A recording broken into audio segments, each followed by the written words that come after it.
Wait, can you tell me something that you're not really proud of? How's our battery doing? So one bar. Okay, we're Still doing got good. it. Well, I mean, Embarrassing story. Sometimes we forget to get these out of people. I got a bunch of them. First day in Australia, it was blowing about 40 out the southeast, like it always does, Mm-hmm. It does get rough there, Donnie. and very rough. Yeah, no, that's why I said I'd probably stay on the inside of the reef. And first nice day, back there. Past fishing top for Lukey, who's, as you know, Luke Fallon on the Cocoa. He is very, very particular. I mean, he's not stern, but he likes his stuff a certain way.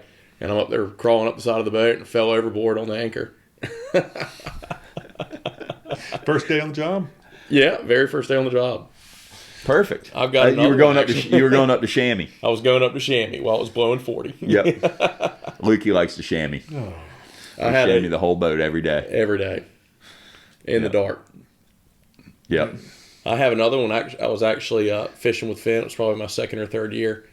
And I was down in the head expressing myself. And right in the middle of the action. And Taking a shit. Yeah, taking a crap. And I heard the boat slow down. And I poked my head out the door. And right when I poked my head out the door, I saw a baler, a dolphin, what we call a small dolphin, jump on the flat line and like do a pinwheel like he was hooked. And I felt the boat slow down, which meant there's a lot of them back there. And I could hear Finn screaming. I had to walk out there, no wiping, and I bailed a half limit of dolphins without a wipe. And the whole charter knew it. It was terrible. Oh my God. They were laughing. poop stories sell. Yeah. Poop stories do sell. Bailed 30 dolphins like that, and then went and Run cleaned up and finished my business. Running down, just crusting on, Oh, it's crusting bad. on the hair on the back of God. your legs. It was bad. Nobody wanted. You had plenty of room on both sides. Oh of yeah, you. they didn't get close to me. That sounds like some chafing. That sounds like a recipe for chafing right there. That's a good story. Chafing is a mate's worst nightmare. You don't feel clean for the rest of the day. Let's just say that. Oh man, yeah, that's Yeah. disgusting. While we're on the subject, a quick thing about chafing. I learned this in Ocean City a year or two ago.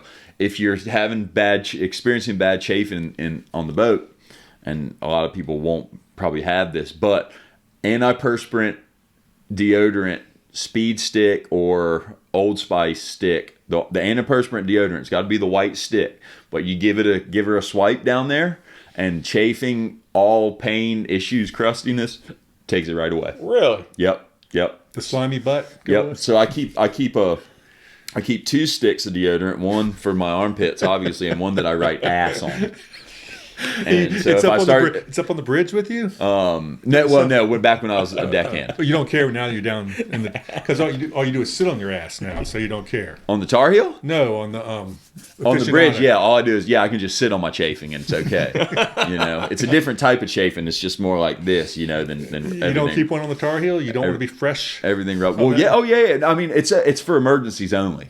But if you start experiencing it and you have that stick, quick, it's a great trick. Give it a little hit. That is a pro tip. That is shit you got to know. Yeah, you usually have to pay for advice like that. Yeah, I mean, and I've tried, all the different spackles, all the different powders, and nothing works quite like a stick of Old Spice.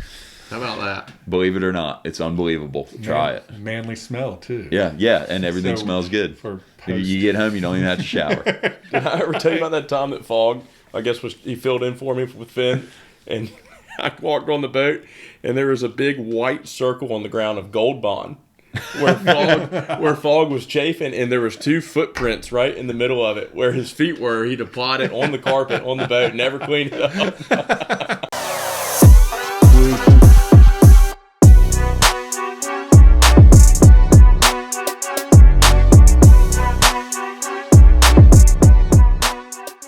All right, you can. We'll talk about what you said earlier. Don't say it again. Okay. All right, but you want to bang on your chest some more now that you're back because you're going to want to do it. So let's just get it out of the way. Well, we're back. Let's just get it out of the way. We're back. Not just me. We're back. Well, you haven't been gone, but Yeah. I had to come back for you went to and get dicked back. off. I edited 3 podcasts and did all the marketing. I was working. Put everything out, and then you complained when I didn't send you little messages. Yeah, well, I just thought you might want my...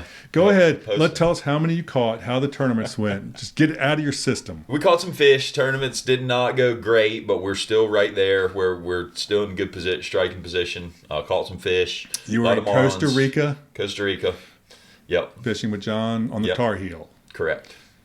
Yep, had a good trip. Caught bunch of blue marlins, bunch of sails, bunch of mahi, some wahoos, some dolphin, some tunas.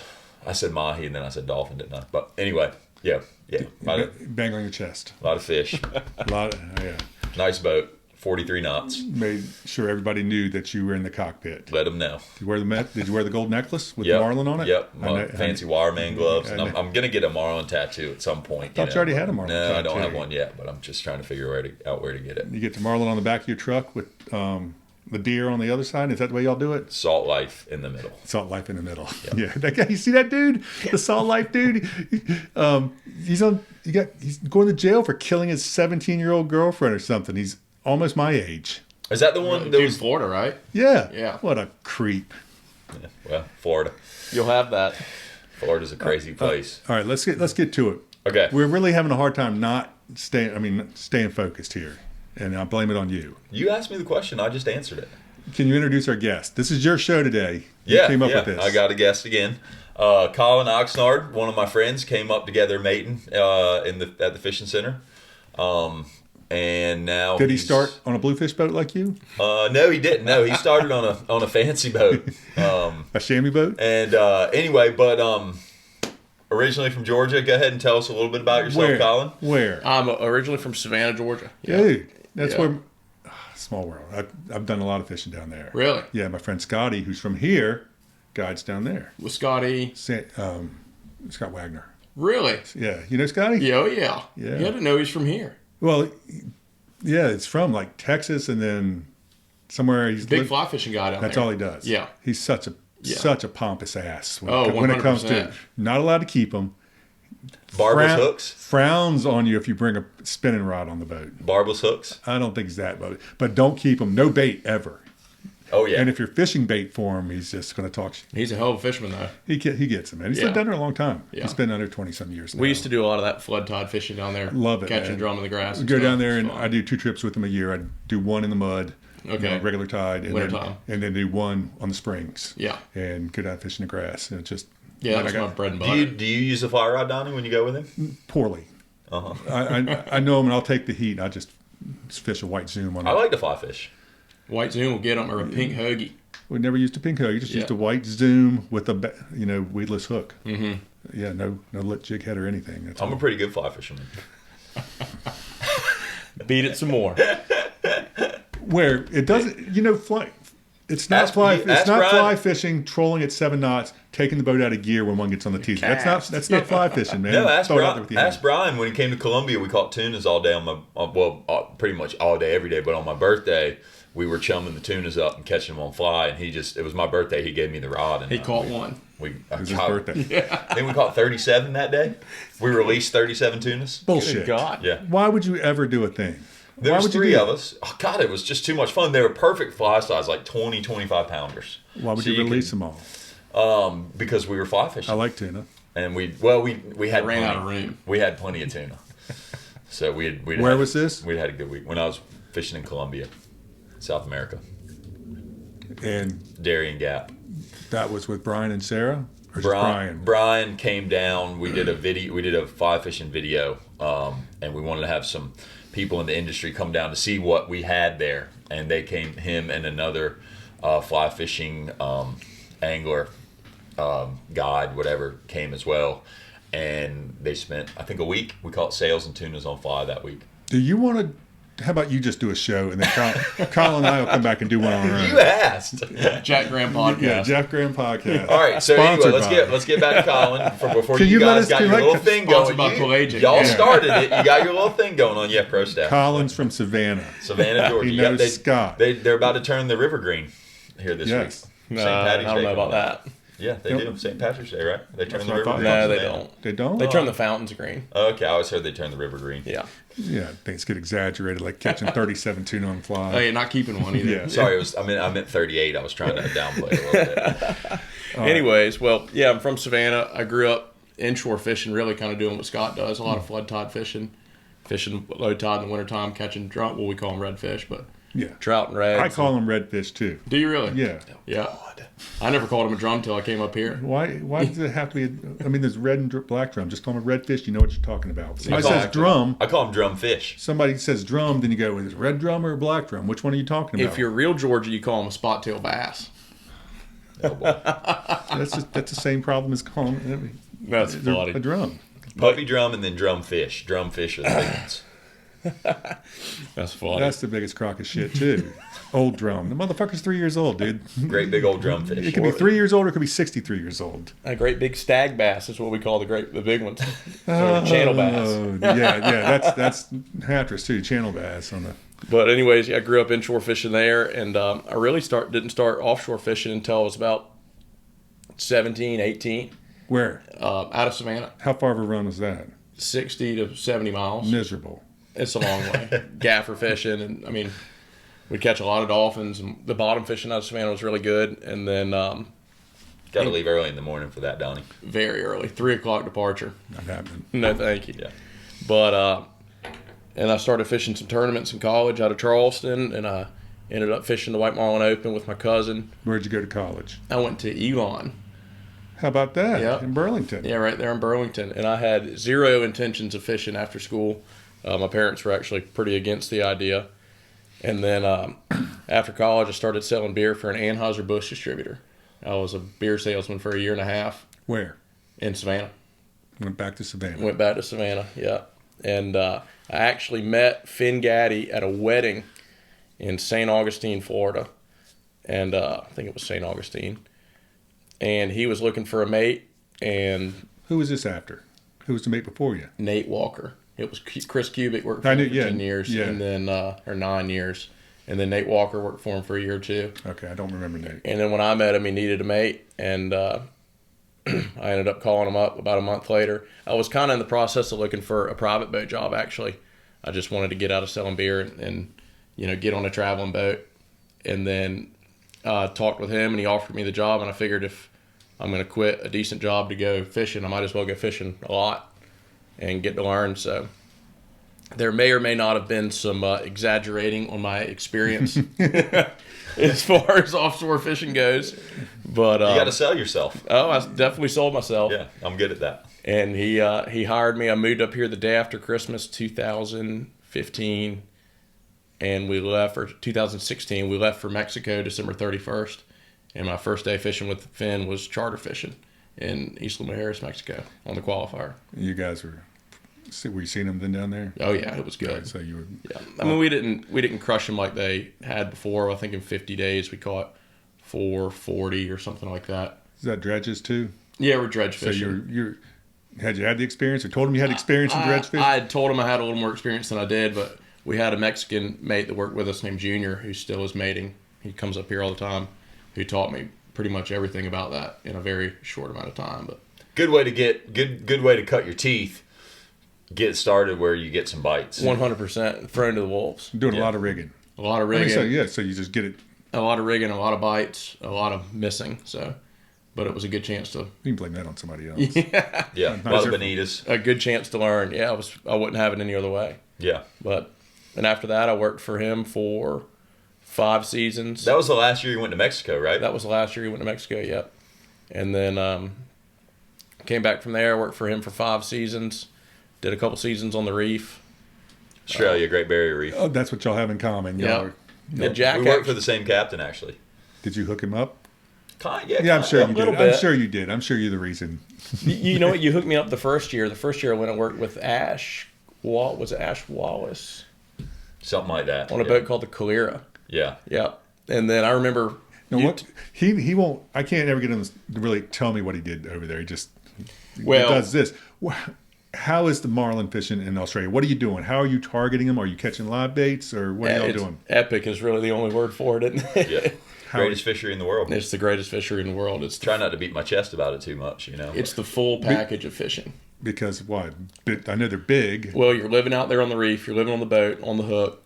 You got to catch all your own bait. You've got to gut and gill and salt your own baits, freeze Oh them. wow! I mean, you're fishing the whole time. He's never told me this. Oh yeah, you're He brings making it up. He makes sure baits are like this he big. makes sure everybody knows he fished there, but he never tells us. Oh yeah, You never Yeah. asked.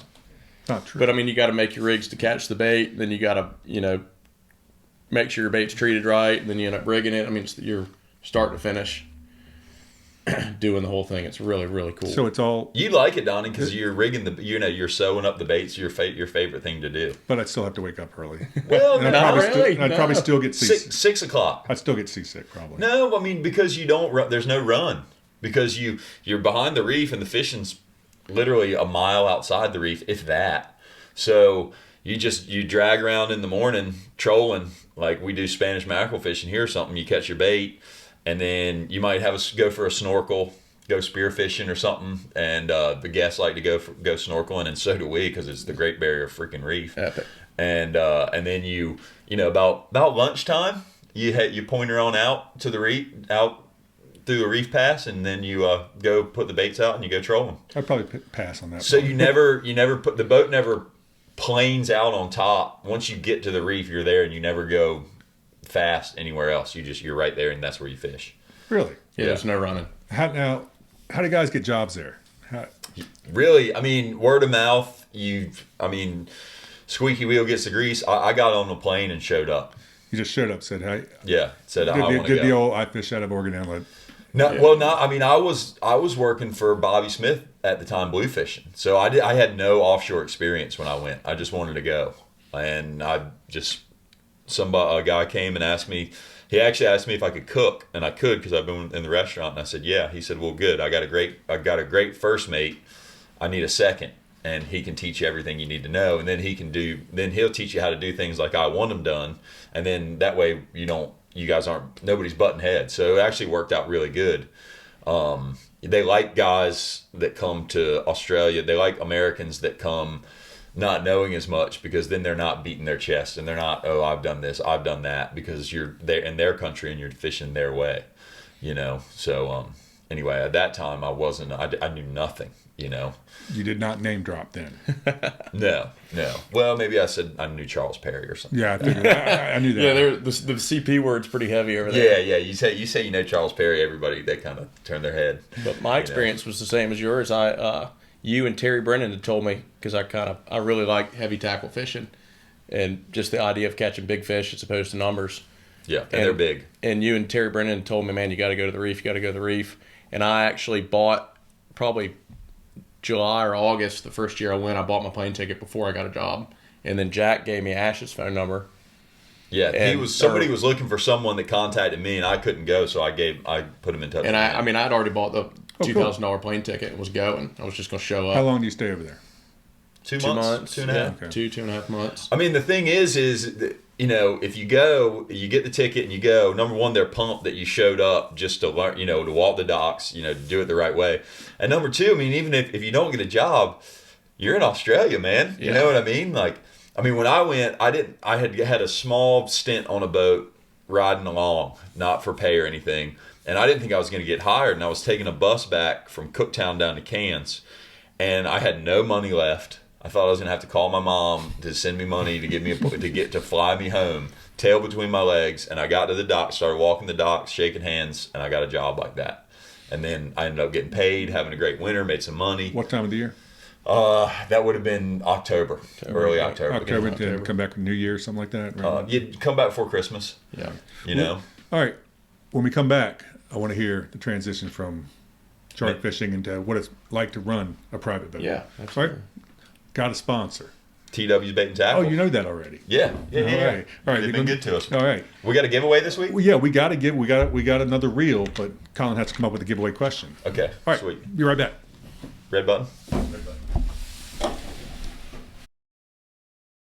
Yeah, Donnie D from DOA and Misguided Fishing. Check it out. TW's got everything you need to catch all the fishes. The rods, the reels, string, baits, from all the guys that make that stuff. Shimano, Daiwa, Penn, St. Croix, Yoseria, Meathawk, etc., etc., etc. You want to look fly when you're doing all that catching? They got you covered with gear from Salty Crew, Pelagic, Extra Tough, and more. You got questions? Ask away. TW's is staffed by people who fish every chance they get. They got their finger on the pulse of Outer Banks fishing. I haven't even scratched the surface of this place. It's like a toy store for grown-ups. So check out TW's Bait and Tackle in Nags Head, the Outer Banks' largest tackle shop.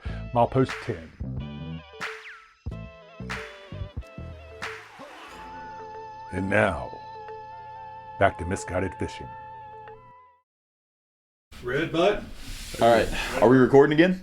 Everything's on. All right, we're back. Thanks, Chris. TW staff. Yeah, Good folks. Stop in, see them. Yeah, appreciate it, Chris. As usual, I have never had a better sponsor. Might be the only sponsor we've ever had, but it's tough to beat. Yeah, it's pretty tough to beat. We're down to one bar on the recorder, so the battery might go dead on this thing. You have any double A's downstairs? Ooh, there's two right there. Are those old ones? I don't know, but we might be I think those are the old ones. we can probably recycle them if we run out. So let's Okay. get going. Yeah, you watching it? I'm watching it. If you want to hit the red button right now, I can go grab some No, double we're good. A's. We're good. We'll just Okay. We'll deal with it. We're gonna live dangerously. Colin's going to tell us So what it's like Colin to go out from charter fishing. Went to Australia, came back in the summer, made it on the qualifier, got your captain's license, Yep. obviously, and actually ran the boat for Finn a little bit. Yeah, with you. With me, yeah. We fished a couple days together, caught some fish, had a good time. And then, so take it from there. Why did you where where have you gone from the qualifier since you're not there anymore? So after that, I think it was the 5th year on the qualifier. I mean, things were growing great with Finn. It just felt like it was time to make the next step and Put some feelers out. put some feelers out. Wanted to slow down a little bit and ended up getting offered the job to run a boat called the Fender Bender out of Virginia Beach, which is a 55-foot Jarrett Bay. Private program, but we'd still, fun fish a little bit in the summer and fish 7 to 10 tournaments a year. And that was a scary jump. It was a big change. There's a huge difference between the private world and the charter world, and boat maintenance and how you fish and who you have fishing with you and the style. Like, it's a different type of person you're trying to please. And also, not only are you a new captain too, and so you're going into a program that's established and been a boat for a while that have had captains previously, and so I know that when I became a captain and started running a boat, it's a major learning curve. Huge. So you've also got these guys putting their trust in you and probably having a little bit higher expectations than maybe they should right out of the gate sometimes, I would assume. So I would imagine that would be a stressor as well. 100%. And then, it's being that it's already an established program, they have ways that they like to do things and styles of fishing that they like that maybe someone that used to work for them did. And you come in there and you try not to completely change everything, but it's like, hey guys, this worked, and we won some stuff with this, doing it this way, and the guy I worked for is pretty good and taught me a lot, and maybe we should try it this way. And it was really, you kind of have to put it on the line and then put it on the line and get them to trust you, and then it'll start working. And like, okay, well, maybe this is, maybe this kid's kind of the real deal, and it's going to work out. But How long have you been running? this will be my 3rd year coming up. Just got back from he's just in from the Bahamas. Just got back last night. Yeah, just did a week in the Bahamas, caught some blue marlins, tried out the sonars. Awesome. Oh, you got one of those 360 sonars too? Yeah. Heard all about it. Game changer. Private boat, you got to have one, man. I'd like to have I one. gather. It's just like a big live view. Yeah. I think that's what it is. That's all it is. Yeah, That's it's what a I've been hearing. very impressive piece of equipment. But So, boat's based out of Virginia Beach? boat's based out of Virginia Beach. We spend a large portion of the summer here, and then we'll bounce between Ocean City, Virginia Beach, and here during the late summer. And then in the wintertime, we go to Jupiter, Florida. We'll do a couple Bahamas trips. We'll fish custom boat shootout this year in Marsh Harbor. We'll fish Baker's Bay, which is another Bahamas tournament. So Is that all marlin tournaments? that's all marlin tournaments. And Yeah. Jupiter would be a sailfish tournament? We don't really fish that much in Jupiter. It's a good place to hang out. It's nice. The weather's nice, and we'll go sail fishing once or twice. Maybe run to the corner, go blue marlin fishing, do some deep dropping, but You guys do some bottom fish? a little bit, not much, not as much as I would like. Yeah, I know. God, I love the bottom I fish. love it. You know, like groupers and stuff like that? Yeah, groupers. I thought you meant like swords. No, the boss didn't. He's not really huge on the bottom fishing or sword fishing really. But and I'll tell you what, that's a huge difference between private boat and charter fishing. It's just charter fishing, you're in kill mode all the time. Yeah. Meat, and Action. once you go private boat, and it's completely different. And one of the biggest differences is the mates. And a private boat mate, you know, a lot of times they're clean. They keep a really nice boat, but you don't really find that many of them that are. I use the term bloodthirsty. You know. Yeah. Well, you know, I mean, growing up working at Oregon Inlet, you have to have a different mode when the fish start biting, and you've got a charter on board, and that's what they want. You have to go into kill mode. Yeah. You know, as hard as you can go. I don't think as hard as you can go. A lot of people don't realize that is that, especially at Oregon Inlet charter fishing, it's a tournament every day. With the boat next to you, the boat. I mean, every single day you're trying to win, and talk about a place to get humbled. You don't win every day. I know, man. I feel bad for some of those guys over there, man. It's very tough. Like me? No, you're way down on the end. I know. I like it like that. You're down on the end. Yeah, I'd hate to be like over there beside Maxwell and no thank Ritter you. and Drift. No interest in being that that end. with Frenzy and Dickey and those guys. Yeah, I'm good on that. We got our nice little corner down there. Everybody, we work together to not throw down on each other, and you know, we just kind of keep it mellow. And you know, we're gonna have Starlink this summer, our little group there, so we're all gonna be texting and stuff. I'm excited. I can't wait for that. Yeah. I'll be FaceTiming you when the cobias are biting and say, "Hey, Donnie." But you'll never answer if the mahi are 5 miles off the beach. I haven't found the mahi 5 miles off the beach since you started asking me to find the mahi 5 miles off the beach. But when I do, I text you a couple times about a change or something here and there. But God, it's been a while since we've had. I did follow a change in one day this year and I followed it all the way from the point into sight of the bridge. I mean, it was just this change that kept going. It wasn't like Gulf. It was just some sandy water to some clear green water. But we just picked away at Dolphin the whole freaking way home. Yeah, but it was too rough for you that day. Told that story last or two shows ago. I did. Well, it was call Carl. It was too rough for you that. Yeah. You got to call Carl. Oh, he'll call Carl. Carl's not. Carl's the inshore dolphin. Carl's king. not going to call us unless he needs to come inside and catch cobia. Yeah. Well, Carl's a big offshore guy now. You know? He's coming out. He's coming out there tuna fishing and taking the. I mean, God, he chased gaffers 75 miles from home one day this year. He was 75 miles when he picked up for a dolphin. He'll scout for you. He's a great dolphin fisherman. Oh yeah, great I know. I've been behind him on a change before, and it did not end well. He is patient too. Yep. He'll dolphin fish all day long. Yeah, I can't do it. You make it. Why not? Why can't you do it? Well, I mean, when you're just getting one here, one there, one here, one. You know, I always just feel like, okay, well, maybe there's something better. You know, maybe if I wander off here, maybe I'll hit the tunas, or you know, maybe we'll see a marlin or something like that. A lot of the problem with that is the people, the fishing center crowd. A lot of your charters, they want tunas. Yeah, and it's hard to keep them focused on that all day long. You know, you got to keep their head in the game. You know. I know. You know, and because some days you got to work. I still get to hear it when I'm back in the day, and you guys in August and September, man, and people are going, "We can't eat a flag." You hear that shit still? Yeah, well, that's ridiculous. They don't have to worry about that anymore because there are no flags to fly anymore.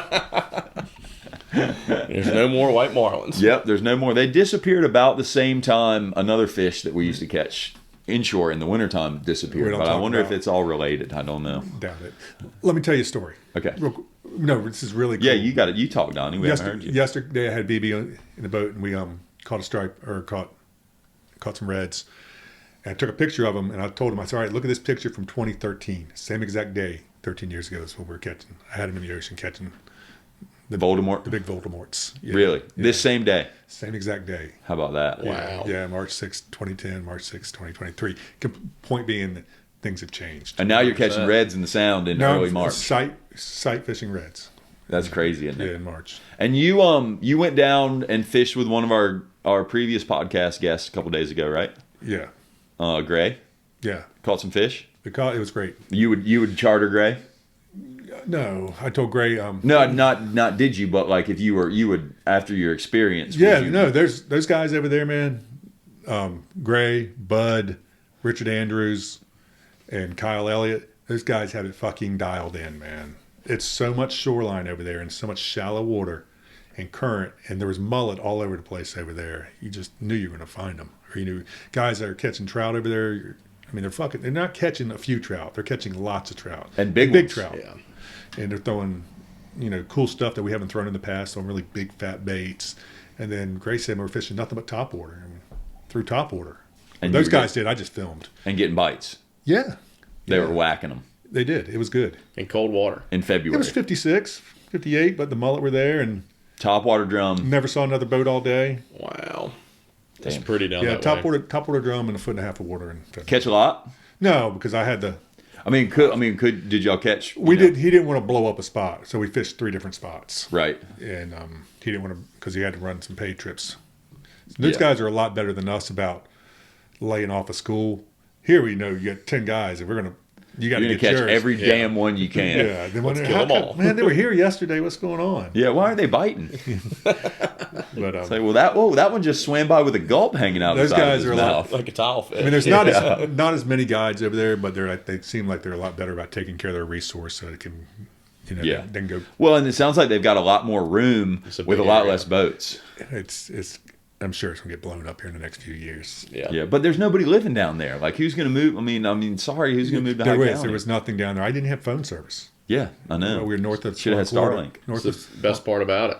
Yeah, well, Yeah. I would like to. But anyway, yeah, we had good fishing, man. I did a video for him. Had some issues with showing some fish that were seen from the air. We're having a little problem right now with marine fisheries, whether can we show it or not. Well, hopefully you can sort that out. But I it's mean, good. I've seen other videos like that posted before. Yeah, but I think the problem was because I had you could see the top water plug in the the fish. Yeah, filming the bite. Yeah, filming Yeah, the but bite. filming But the I've bite's seen that cool. before too. Yeah, I feel like I have. I too. don't know. It's really up. I mean, everybody films bites on the. What's the difference in filming a bite from here than it is from up there? I don't see what the difference was shooting. You got your little binoculars on your what's that called? The scope. You hunter guys, you shoot. Yeah. Mm-hmm. You dial in with a deer there. Yeah, and you can put video cameras on them. Anyway, I don't know. We'll see. But anyway, I'll show it to you. It's cool. It came out pretty good. All right, rambling. Fishing report. We need to do a little fishing. No, we already did it. You banged on your chest. No, well, I told you what I did. Yeah, but that was about Costa Rica. No, I mean, I don't know if our viewers are listening in Costa Rica, but I was going to do a report on here too. Are y'all still catching bluefins? You caught some reds. There's still bluefins out there. A lot of shorts. So you can keep one of those a day. But the all year commercial long. fishery's done. Commercial's over, and recreational for giants is over as Okay. well, except it's all catch and release. But there's a massive amount, a huge biomass of small, keepable fish available to catch right now. What do they have to be under? Under 72 inches. All right. They're down around Hatteras. They're close enough for us to get to them and the Hatteras fleet to get to them. So it's kind of nice because they come from the south and we come from the north. And so somebody somewhere along the way usually finds them most days when it's calm enough to get out there. And it's been pretty good. I saw some pictures of marks guys were having yesterday. It was just like Really? all the way across the screen, just 60, 70 feet of tuna. That's cool. Do you know. get a lot of bites out of them, or it's just you pick away? It wasn't as good yesterday. The last time I was down there, it was smackdowns 4 at a time Oh wow! on the 130s, Didn't have to put one WFB or anything, just regular long rigger distance, 2 short riggers, and What are holding they? 4. 100-pounders or 80-pounders? Yeah, 100 to 200, Wow! Somebody will catch an 80 incher or something like that in there every once in a while, but mostly shorts. Awesome. So, yeah, good fishing. And some blackfins mixed in, occasional wahoo. Well, it looks like we got the next 2 weeks are going pretty shitty. Yeah, for yeah, us. yeah. It's beware the odds of March, right? Yeah. It's coming. All right. Before we die here, do you have a giveaway question for us? Have you thought about one? Did Jack even tell you? I did tell him. Yeah, you did. Yeah. All right. So just like a question where someone's got to guess the answer. Yeah, but you don't give the answer on air. Okay. You give me the answer. when we're Yeah, done. I can wing something. It's usually a good question with something with lots of numbers. Not like Jack. Jack gave a question when he caught 3 marlins one year. What's the most? How many white marlins did I catch this year? Something it was like 3. Yeah. It's like 3. Yeah, I only caught 3 last year. I think I did too. Or it's blue marlins. He caught 3 blue marlins I think I caught more blue ones than in white his ones. life. Yeah, you did. We all did. But I would say, what is the quickest amount of time that I have successfully hooked and gaffed and landed a blue marlin? that's a good question. Quickest amount of time. Well, maybe not landed, but hooked and gaffed a blue marlin. Well, let's get him on the wire. Yeah, yeah. On the wire, on the gaff. On the wire, on the gaff, cleated off. It was in a tournament, I remember. It is not as long as you think. Quickest amount of time. Yeah. All right, that's How big was the blue marlin? 801. Wow. 800 pounder. How long did it take Colin to get the gaff in him? And his angler From the time too. from the hook from the time it was called From the hooked up? time we hooked him up, or from the time we hooked him to the time The gaff was in. he was gaffed and splashing next to the boat. All right. Questions are good, man. We get lots. There's a video of it. It's We get a lot. violent. We're almost where I think we're getting more questions than people actually watch or listen because I posted at the same time the short giveaway video, and immediately you start getting answers. I know not enough time to even watch. Yeah. You need to quit doing that. So they got to watch the whole episode to get to the question. Well, it works out, man. It works out. All right. Colin, man, I appreciate it. Awesome. Thank good, you guys good for having me. information. Yeah. And you kept it on track. A lot of times we don't. A lot of times we end up way over here and never even getting any kind of coherent. Even had a pro tip today. Yeah. Good pro tip. Yep. Old Spice All on because of your your nuts. embarrassing story. Old Spice for your ass. Old Spice on the taint. Yes, Make sir. sure you write, if you have two, write ass on one of them. Yeah, write something on one of them so you don't go putting that one on your arm. Usually you can see the hair in it though. Well, I've got hair in both places, Me so too. it's hard to tell which one it is. It's your own sauce. It really doesn't matter. Yeah, that's right. Exactly.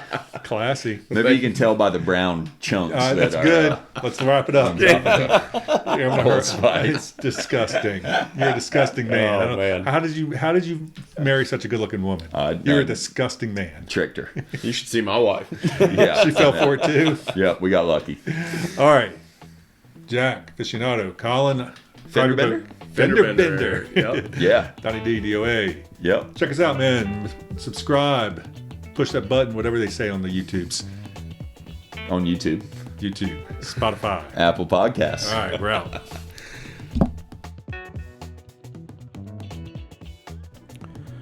Misguided Fishing has been brought to you by TW's Bait and Tackle, Nag's Head.